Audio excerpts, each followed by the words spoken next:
শিক্ষার্থীরা তাহলে আমরা এটা কিন্তু বুঝতে পারছি যে এটা এক্সক্লেমেটরি সেন্টেন্স হবে, কেননা আমরা এম এর পাশে কিন্তু এক্সক্লেমেটরির চিহ্নটা স্পষ্টভাবে দেখতে পারতেছি।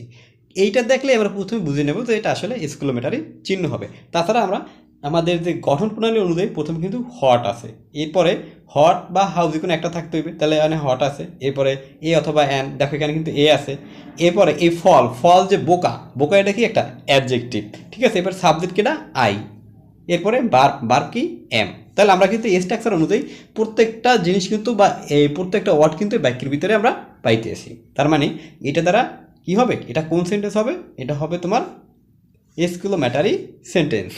আর এক্সক্লেমেটরি সেন্টেন্স চেনার সবচাইতে সহজ উপায় হলো তোমার লাস্টে দেখবা এক্সক্লেমেটরি বা বিস্ময়বোধক চিহ্নটা কিন্তু থাকবে, এটা দ্বারাই তোমরা বুঝতে পারবে।